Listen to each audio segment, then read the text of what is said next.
नमस्कार दोस्तों, स्वागत है आपका मेरे YouTube channel Divya baby life में। आज की वीडियो मोस्टली उन महिलाओं के लिए है जिनका 7वां, 8वां, 9वां महीना स्टार्ट हो चुका है। तो वीडियो को पूरा वॉच करिएगा क्योंकि वीडियो में कुछ ऐसी बातें हम जानेंगे आज कि कौन से वो सिम्टम होते हैं जो कि प्रेगनेंसी के 8वें महीने में, 9वें महीने में जानने को मिलते हैं, जिनको देखकर अंदाजा लगा जा सकता है कि आपके पेट में पल रही संतान बेटा है या फिर एक बेटी है। तो चैनल पे अगर नए हो, पहली बार आए तो प्लीज चैनल को सब्सक्राइब कर लीजिएगा, वीडियो को लाइक कर लीजिएगा क्योंकि आपकी एक जो लाइक करते हो वीडियो को, उससे बहुत ज्यादा मोटिवेशन मिलती है। तो चलिए फिर स्टार्ट करते हैं वीडियो। जैसे ही प्रेगनेंसी का थर्ड टाइमेस्टर स्टार्ट हो जाता है, यानी कि 7वां, 8वां, 9वां महीना, ये जो 3 महीने होते हैं बहुत ज्यादा इंपॉर्टेंट होते हैं क्योंकि अब बस 3 महीनों का टाइम होता है और जैसे जैसे टाइम पीरियड बढ़ता है मन की बेसब्री भी बनती है कि कब डिलीवरी होगी, कब बेबी आएगा, नॉर्मल डिलीवरी होगी, सिजेरियन होगी, बेबी क्या होगा, लड़का होगा या लड़की होगी, बहुत सारी क्यूरियोसिटी होती है। तो आजकल तो वैसे भी इतने सारे फैशन है कि बेबी बॉय होगा तो उसी के अकॉर्डिंग कपड़े लेंगे, उसी के अकॉर्डिंग रूम डेकोरेट करेंगे, बेबी गर्ल होगी तो उसके अकॉर्डिंग कपड़े लेंगे। तो बहुत सारी चीजें मन में होती हैं, आपके मन में भी होती होंगी, मेरे मन में भी ऐसी होती थी। बट एक ऐसी जो चीज होती है ना, जो कि प्रेगनेंसी के 7वें, 8वें, 9वें महीने में खासकर जो घर की दाई माँ होती थी वो बताती थी। तो वो कौन से लक्षण है? देखिए, 7वां, 8वां, 9वां महीना एक ये जो महीने होते हैं बहुत ज्यादा खास होते हैं क्योंकि उस टाइम पे आपका बॉडी में बहुत ज्यादा वेट गेन हो जाता है। दूसरा, आपका खाने पीने के तरीके में बहुत ज्यादा बदलाव हो जाता है, जैसे क्यूरसिटी मीठे की है, तीखे की है, ये पता लगने लग जाता है। स्किन में कितना ग्लो आया है, स्किन कितनी डल हुई है, ये सारा कुछ पता हमें 7वें, 8वें, 9वें महीने में लगता है। क्योंकि एक से लेकर जो 3 महीने का टाइम पीरियड होता है, इसमें चाहे बेबी बॉय हो या बेबी गर्ल हो, महिला का कलर डल होता है, बॉडी में फैट मतलब जो वेट होता है वो कमी गेन होता है क्योंकि इस टाइम पे बहुत ज्यादा वॉमिटिंग, नोजिया, ये चीजें रहती हैं जिससे कि ये पता नहीं लगाया जा सकता कि बेटा है या बेटी। लेकिन जब प्रेगनेंसी का चौथा, पांचवा, छठा महीना शुरू होता है तो इस टाइम पे महिला धीरे धीरे खाना पीना डाइजेस्ट करना शुरू करती है, भूख बढ़ती है। और जब 7वां, 8वां, 9वां महीना आता है तो असलियत पता लगती है कि क्यूरियोसिटी किसकी है, मीठे की है, तीखे की है, नींद कितनी आती है बॉडी के अंदर। बहुत ज्यादा वेट गेन करके कई महिलाएं बहुत ज्यादा आलसी हो जाती है, कई महिलाएं बहुत ज्यादा एक्टिव हो जाती हैं। तो वो डिपेंड करता है भ्रूण पे। तो ऐसा माना जाता है अगर बेबी गर्ल होती है तो बेबी गर्ल वाले हार्मोन्स बॉडी रिलीज करती है, बेबी बॉय होता है तो बेबी बॉय वाले बॉडी हार्मोन्स रिलीज करती है। बट ये जो सिम्टम मैं आपके साथ शेयर कर रही हूँ ना, ये सिम्टम कहीं भी किसी किताब में नहीं लिखे, किसी साइंस में नहीं लिखा ये चीज की ये सिम्टम होंगे तो गर्ल होगी, ये सिम्टम होंगे तो बॉय होगा। ये जो सिम्टम आज मैं शेयर कर रही हूँ ना, ये घर के जो बड़े बुजुर्ग होते थे, पहले की दाई माँ होती थी जो कि बेबी की डिलीवरी करती थी, वो बहू बेटियों के खाने पीने के तरीकों को ही देकर अंदाजा लगाती थी कि गर्भ में पल रही संतान बेटा है या फिर एक बेटी है। तो सबसे पहला जो लक्षण है जो 7वें महीने में आपको देखने को मिलेगा वो है बेबी की मूवमेंट। देखिए, बच्चा जो मूवमेंट करता है मोस्टली 5वें महीने से करना शुरू कर देता है, लेकिन मूवमेंट आपको एक्चुअल में ज्यादा फील कहाँ हो रही है, राइट साइड फील हो रही है या फिर लेफ्ट साइड फील हो रही है। ऐसा माना जाता है कि अगर आपको मूवमेंट बहुत ज्यादा राइट साइड फील होती है तो आपको लड़का होने के चांसेस होते हैं, वहीं अगर आपको मूवमेंट लेफ्ट साइड होती है बहुत ज्यादा तो आपको बेबी गर्ल होने के चांसेस होते हैं। ऐसा माना जाता है जो लड़कों का स्थान होता है वो होता है राइट साइड, इसलिए आपको अगर मूवमेंट बहुत ज्यादा प्रेगनेंसी के 7वें, 8वें, 9वें महीने में आती है तो आपको लड़का होने के चांसेस बढ़ जाते हैं। अब 7वें, 8वें, 9वें महीने में ऐसा क्यों? देखिए, जब 5वां, छठा महीना स्टार्ट होता है ना, तो उस टाइम में महिला एक तो फर्स्ट टाइम मूवमेंट करता है बेबी, तो उसको समझ नहीं पाती कि एक्चुअल में मूवमेंट आ कहाँ रही है, राइट आ रही है या लेफ्ट आ रही है। कई बार नाभि के ऊपर भी आती है, तो समझ पाना थोड़ा मुश्किल होता है। जब आपका 7वां, 8वां, 9वां महीना शुरू होता है तो बेबी अच्छे से बड़ा हो चुका होता है, उसका अच्छा खासा वेट गेन हो जाता है और मूवमेंट बेबी राइट करता है, लेफ्ट करता है, ये आप अच्छे से फील कर सकते हो। तो उस टाइम पे अगर मूवमेंट को फील करते हो और आपको कंफर्मली पता लगता है लेफ्ट साइड मूवमेंट ज्यादा है, राइट साइड है, तो आप थोड़ा बहुत आइडिया लगा सकते हो। बाकी तो 110% तो आपको तब पता लगेगा जब आपकी डिलीवरी होगी, क्योंकि ये बात करें अगर 100 में से 70% महिलाओं के साथ सटीक हो जाता है कि राइट साइड अगर मूवमेंट होती है तो मोस्टली लड़के ही होते हैं।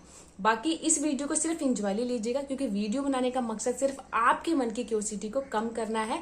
बाकी मेरा चैनल देखिए लिंग में भेदभाव नहीं करता, ना ही ये चीज मैं सिखाती हूँ, सिर्फ अपनी वीडियोस में मैं आपसे अपना पर्सनल एक्सपीरियंस शेयर करती हूँ जो कि दोनों प्रेगनेंसी में मेरे साथ सेम थे। अब बात करते हैं दूसरे सिम्टम की। दूसरे सिम्टम कौन सा है? फेस का ग्लो। आपने बहुत सारी महिलाओं से सुना होगा जो प्रेगनेंसी में बहुत ज्यादा निखर जाती हैं, खिल जाती हैं, तो उनको मोस्टली बेबी बॉय होता है। और वही जो प्रेगनेंसी में बहुत ज्यादा स्किन डल हो जाती है, बहुत ज्यादा स्किन पे पैचे, एक्ने हो जाते हैं, तो उनको बेबी गर्ल होती है। लेकिन ऐसा माना जाता है, जो घर के बड़े बुजुर्ग कहते हैं, वो पहले के टाइम पे कहते थे कि जब महिला का जो फेस बहुत ज्यादा खिल जाता है, बहुत ज्यादा निखर जाती है, तो उनको लड़की होती है। ऐसा बोला जाता है जब माँ के पेट में लड़की होती है, जो फेस का निखार होता है माँ का वो बहुत ज्यादा बढ़ जाता है, क्योंकि लड़कियां प्यूबर्टी में मतलब बॉय से आगे होती है, तो इसलिए मदर का फेस बहुत ज्यादा खिला खिला लगता है। और वहीं बेबी बॉय के टाइम में स्किन का कलर डल हो जाता है, स्किन में बहुत ज्यादा आपको देखो बहुत सारे केस में ऐसा मैंने देखा है, और अपना एक्सपीरियंस मैं आपसे शेयर करूँ तो मेरे फेस पे छाइयां हो गई थी, पिंपल, एक्ने, ये चीजें हुई थी। तो अगर आपके केस में भी अगर ये चीजें होती हैं तो आप आइडिया लगा सकती हैं कि आपको बेबी बॉय होगा या बेबी गर्ल होगी। तो ऐसा मेरे साथ मैं अपना एक्सपीरियंस बताऊं तो मेरा बहुत ज्यादा पिंपल, छाइयां, ये चीजें मैंने बहुत फेस की प्रेगनेंसी में, दोनों ही प्रेगनेंसी में। तो ये चीज मैं अपने लक्षण मतलब अपने केस से बिल्कुल सटीक मानती हूँ। अब बात करते हैं तीसरे सिम्टम की, ये है बालों से लेकर। देखिए प्रेगनेंसी में अच्छी डाइट होने करके हमारे बालों की ग्रोथ बहुत ज्यादा तेजी से बढ़ती है, बाल बहुत ज्यादा शाइनी हो जाते हैं, भारी हो जाते हैं। लेकिन कई केस में ऐसे होता है जिनके बालों का बहुत ज्यादा हेयर फॉल होता है। तो जिनकी प्रेगनेंसी में बहुत ज्यादा हेयर फॉल होता है उनको मोस्टली लड़की ही होती है, ऐसा देखा गया है।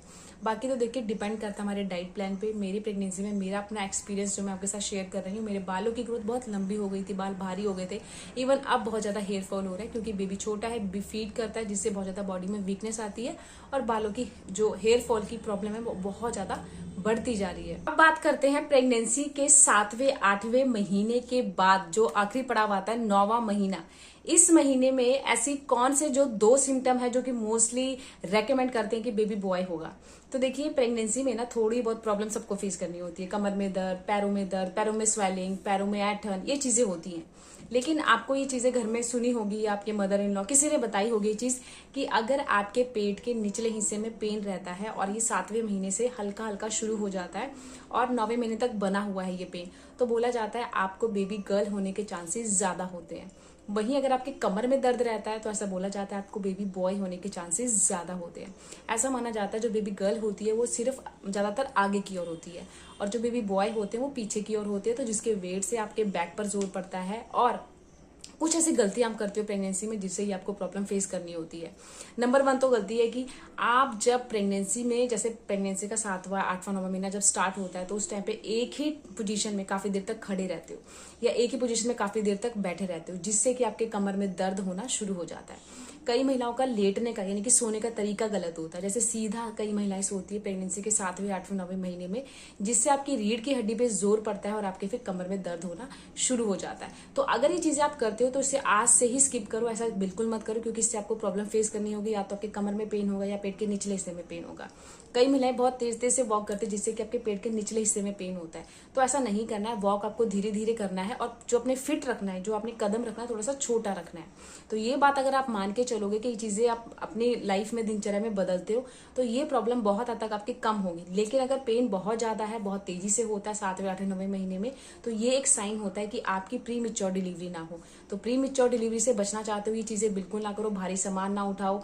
अब जब आप वॉक करते हो तेज तेजी से वॉक ना करो, कदम को छोटे छोटे आगे रखो, ताकि आपकी जो प्री मैच्योर डिलीवरी के चांसेस है वो थोड़े से कम हो जाए।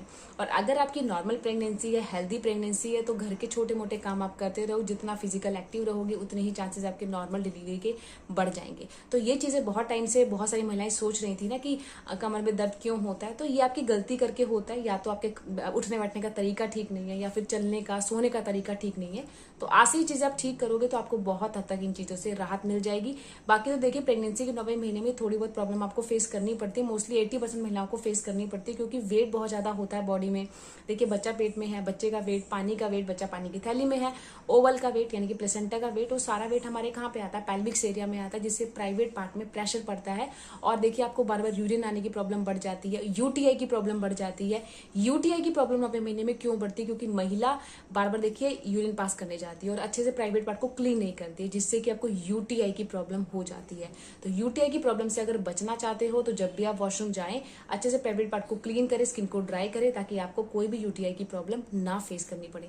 अगर आप कर रहे हो तो ये चीजें आज से करना शुरू कर दो, अपने आप को क्लीन करो, सफाई से रहो, ताकि आपको ये प्रॉब्लम फेस ना करनी पड़े। तो आई होप आपको आज की वीडियो अच्छी लगी होगी। चैनल पे अगर नए तो प्लीज चैनल को सब्सक्राइब करिएगा, और इस वीडियो को जितना हो सके गर्भवती महिलाओं के साथ आगे शेयर जरूर करिएगा। तो मिलते हैं किसी नए टॉपिक किसी नई वीडियो के साथ, तब तक के लिए बाय बाय, नमस्कार।